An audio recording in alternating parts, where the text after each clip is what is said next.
Hello दोस्तों, आज हम पढ़ेंगे अवतल दर्पण और उत्तल दर्पण का उपयोग। अवतल दर्पण का उपयोग सामान्यतः टॉर्च, सर्च लाइट तथा गाड़ी के यानी वाहनों के हेडलाइट में उपयोग किया जाता है। इसके साथ साथ चेहरे का बड़ा प्रतिबिंब देखने के लिए सेविंग दर्पण के रूप में किया जाता है, जैसे सैलून वगैरह या ब्यूटी पार्लर वगैरह। दांत जो दंत विशेषज्ञ होते हैं, दांत के डॉक्टर द्वारा मरीजों के दांतों को बड़ा देखने के लिए यानी कि दांतों का प्रतिबिंब देखने के लिए इसका उपयोग किया जाता है तथा सौर भट्टियों में सूर्य के प्रकाश को केंद्रित करने के लिए भी अवतल दर्पण का उपयोग किया जाता है। इसके साथ साथ अगर देखें तो उत्तल दर्पण का उपयोग जो है, उत्तल दर्पण का उपयोग सामान्यतः वाहनों के पश्च दृश्य दर्पण के रूप में किया जाता है, यानी कि पीछे से आ रही गाड़ियों को या पीछे से आ रही वस्तुओं को देखने के लिए उपयोग किया जाता है। इसके साथ साथ टेलीस्कोप में भी इसका उपयोग किया जाता है। स्ट्रीट लाइट रिफ्लेक्टर के रूप में भी किया जाता है। वाहनों के साइड मिरर में जो आईना लगे रहते हैं, जो कि पीछे से वाहनों को ड्राइवर आसानी से देख सकते हैं, इसमें उपयोग किया जाता है। अब उत्तल दर्पण और अवतल दर्पण के उपयोग के बाद अब हम पढ़ेंगे कि चिन्ह परिपट्टी क्या होता है। चिन्ह परिपट्टी का उपयोग जो होता है, गोलीय दर्पण द्वारा किसी वस्तु का प्रतिबिंब कभी दर्पण के सामने बनता है तो कभी दर्पण के पीछे बनता है।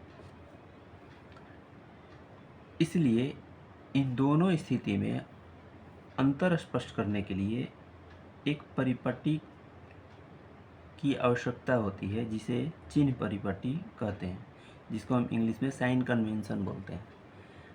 अब इसको समझने के लिए आप समझ सकते हैं, जैसे हम 10th कक्षा में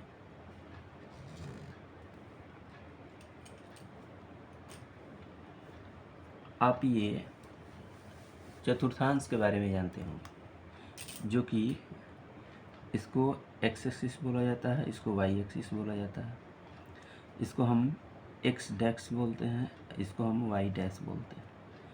ये जो बिंदु है, इसको मूल बिंदु बोला जाता है, जिसको हम 0 से या O से डिनोट करते हैं। इसको ओरिजिन भी बोला जाता है।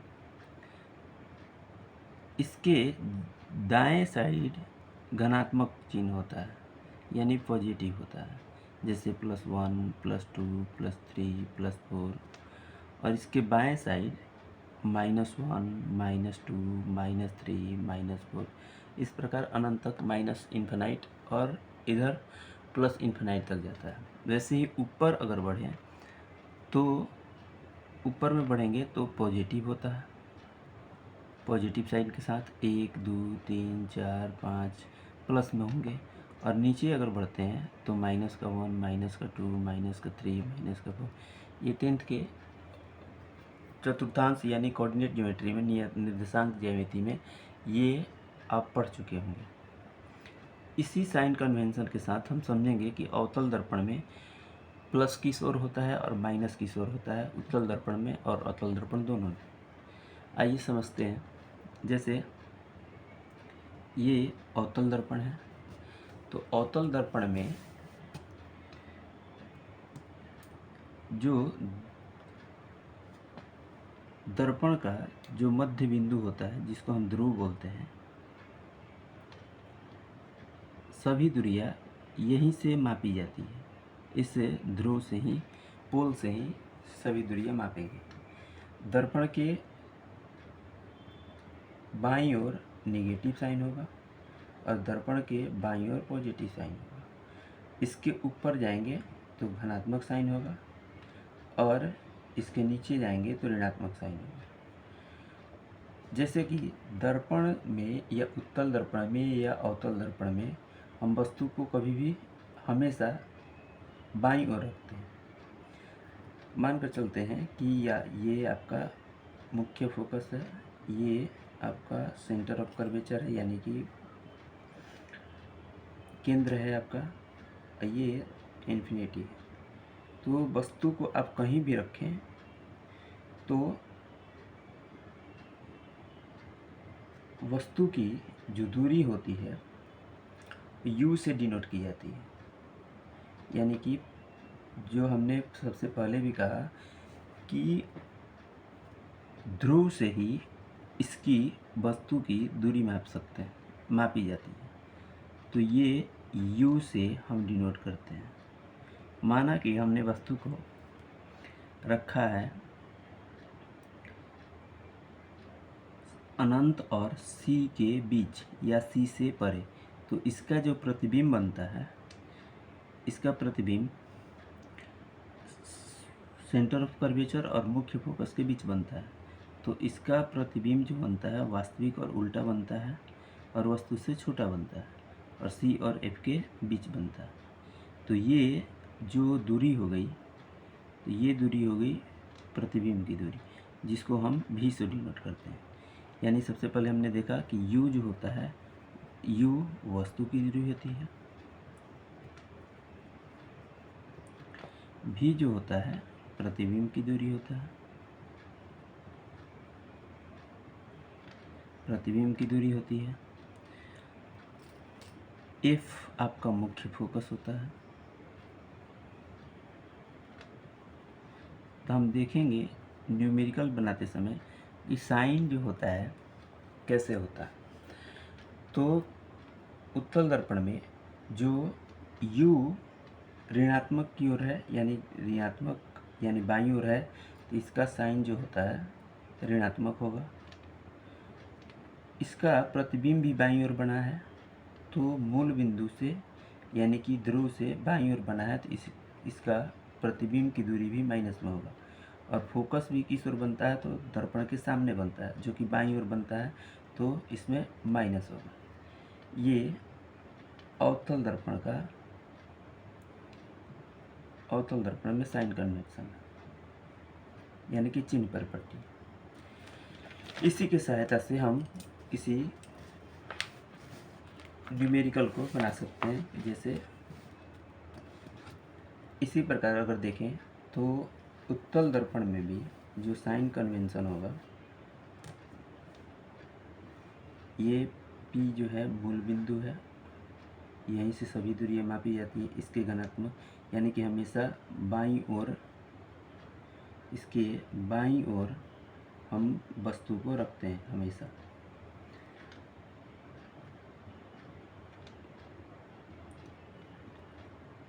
अगर हम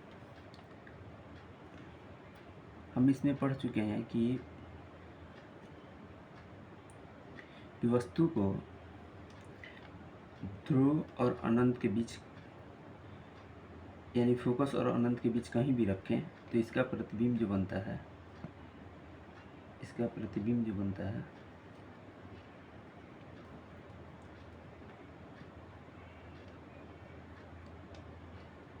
इसका सेंटर इस ओर होता है और इसका सेंटर इस ओर होता है। यानी अवतल दर्पण में बाईं ओर सेंटर होता है, उत्तल दर्पण में दाईं ओर सेंटर होता है। अगर वस्तु को हमने P और अनंत के बीच रखा, तो इसका जो प्रतिबिंब बनता है P और F के बीच बनता है और सीधा और आभासी बनता है। तो अगर देखें तो ये हो गया दर्पण से जो दूरी होती है, यानी P से जो वस्तु की दूरी होती है u होती है, तो माइनस u यानी कि हो गया प्रतिबिंब की दूरी,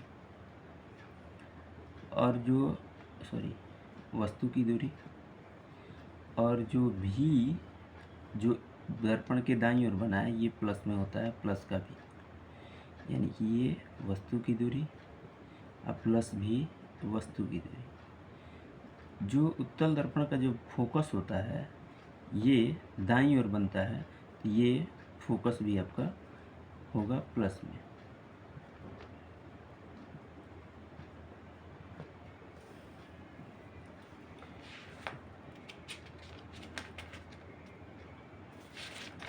इसके आगे चलते हैं कि दर्पण सूत्र क्या होते हैं। तो दर्पण सूत्र जो होता है दर्पण का जो सूत्र होता है, दर्पण सूत्र यानी मिरर फॉर्मूला होता है 1/f बराबर 1/v प्लस 1/u। इसको हम सत्यापित भी करेंगे, हो सकता है आपको नेक्स्ट वीडियो में मिले। नेक्स्ट वीडियो में आपको सत्यापन करके हम भेज देंगे। तो बिंब या वस्तु की दूरी क्या होती है कि गोलीय दर्पण के सामने रखी वस्तु तथा इसके ध्रुव की बीच की दूरी बिंब की दूरी या वस्तु की दूरी कहलाती है, और इसको हम u से डिनोट करते हैं, u से प्रदर्शित करते हैं। प्रतिबिंब की दूरी क्या होगी? तो प्रतिबिंब की दूरी दर्पण के ध्रुव और बने प्रतिबिंब के बीच की जो दूरी होती है, बने प्रतिबिंब की जो बीच की दूरी होती है, ये आपका प्रतिबिंब की दूरी होगी, ये आपका प्रतिबिंब की दूरी होगी। फोकस दूरी आप समझ रहे हैं कि पहले भी फोकस दूरी के बारे में बता चुके हैं कि मुख्य फोकस से जो फोकस की दूरी होती है, ये फोकस दूरी कहलाती है। इसको स्मॉल f से प्रदर्शित करते हैं। साथ ही साथ हम यहीं पर आवर्धन का जिक्र कर लेते हैं कि आवर्धन क्या होता है। आवर्धन, जिसको हम इंग्लिश में बोलते हैं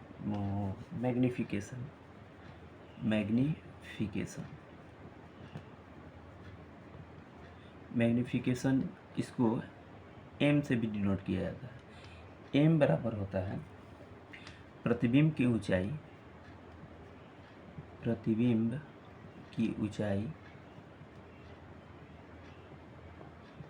बटे वस्तु की ऊंचाई।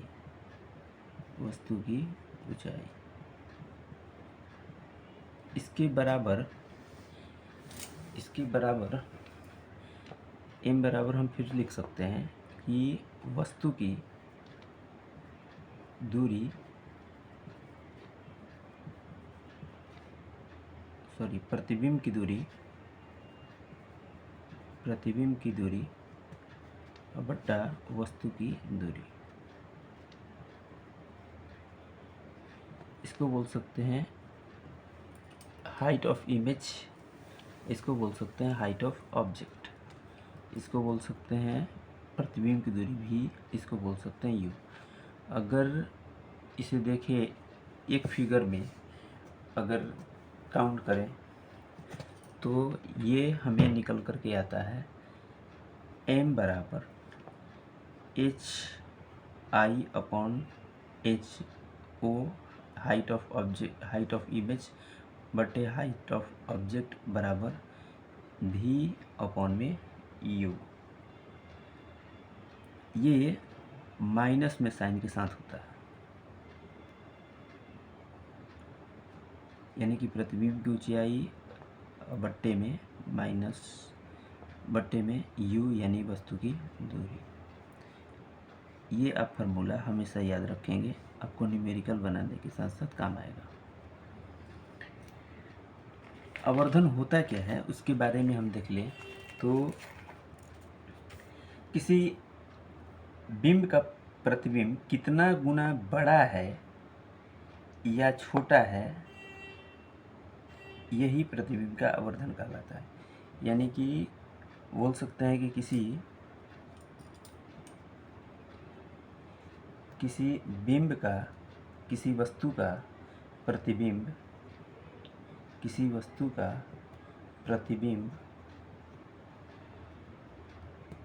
कितना गुना बड़ा है या छोटा है, प्रतिबिंब का आवर्धन कहलाता है। आशा करते हैं कि आपको बहुत अच्छी तरह समझ में आई होगी। हम नेक्स्ट कक्षा में हम इस फार्मूले को, दर्पण सूत्र को सत्यापित भी करेंगे और साथ ही साथ इसके न्यूमेरिकल को भी हम देखेंगे। धन्यवाद।